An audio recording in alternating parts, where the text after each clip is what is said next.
Kemi Badenoch, in her first PMQs, confronted Keir Starmer, pressing him to apologise for Foreign Secretary David Lammy's past remarks on Donald Trump. Badenoch pointed to tweets from Lammy during Trump's first term, where he labelled the former president a racist and neo-Nazi sympathizer. She then asked whether Lammy personally apologised for these comments during his recent New York dinner, or if Starmer would now do so on his behalf. Let's have a look. Mr. Speaker, can I thank the Prime Minister for his almost warm welcome? And can I also echo the comments that he has made? It is an immense privilege and the honour of my life to lead the Conservative Party. And I look forward to joining him at the Cenotaph this Remembrance Sunday.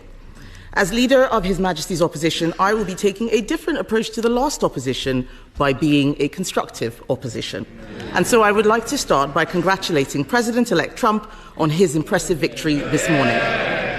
The Prime Minister and the Foreign Secretary met him in September. Did the Foreign Secretary take that opportunity to apologise for making derogatory and scatological references, including, and I quote, "Trump is not only a woman-hating, neo-Nazi sympathising sociopath, he is also a profound threat to the international order." And if he did not apologise, will the Prime Minister do so now on his behalf? The Prime Minister dodged the opposition leader's demand to apologise, assuring his relationship with Trump was strong. Badenoch earlier congratulated Donald Trump on his historic election win, saying she looked to both countries working together to confront global challenges. The Foreign Secretary and I did meet President-elect Trump just a few weeks ago for dinner for about a couple of hours, and we discussed a number of issues of global significance. It was a very constructive exercise. Mr. Speaker, the Prime Minister did not distance himself from the remarks made by the Foreign Secretary, and I'm very sure that President Trump will soon be calling to thank him for sending all of those North London Labour activists to campaign for his opponent.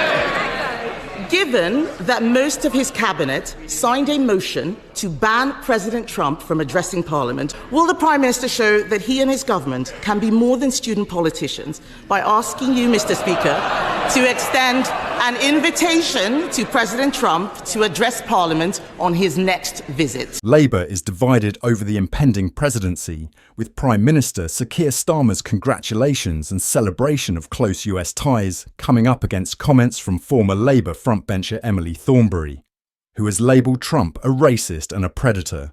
London Mayor Sadiq Khan said many people would be fearful of what a second Trump presidency would mean for democracy and women's rights. The lesson of today is that progress is not inevitable, but asserting our progressive values is more important than ever, he said. In another news, Lee Anderson has been directed to apologise to the House of Commons for breaching rules on bullying and harassment.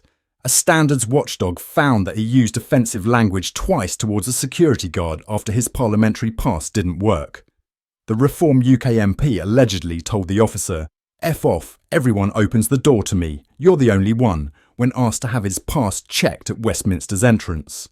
When the guard repeated the request, Anderson reportedly approached them again, saying, "Phew, I have a train to catch," before leaving the checkpoint. Following a complaint, Parliament's Standards Commissioner upheld the claim. Anderson appealed the decision to the independent expert panel, but it was rejected, citing no substantial grounds for overturning it. Anderson has accepted the Commissioner's finding that he had sworn at the complainant and that his actions breached the bullying and harassment policy, according to the panel. The panel also noted that Anderson had shown a willingness to apologise. It acknowledged his statement that he was facing challenging personal circumstances on the day and that his unacceptable behaviour was not planned or intentional. The report emphasised the power imbalance between the prominent MP and the security guard, stressing Parliament's behaviour code, which warns against misuse of influence or authority. The watchdog recommended that Anderson issue a written apology to the complainant and a personal apology to the House of Commons. At the time, Anderson was deputy chairman of the Conservative Party, a role he later left to vote against the government on an amendment to the Rwanda asylum plan.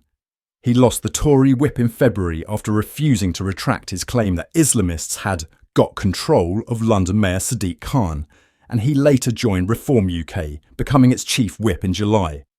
Reform, UK and Anderson have been contacted for comment. Share your thoughts in the comments and don't forget to like and subscribe. Thank you for watching.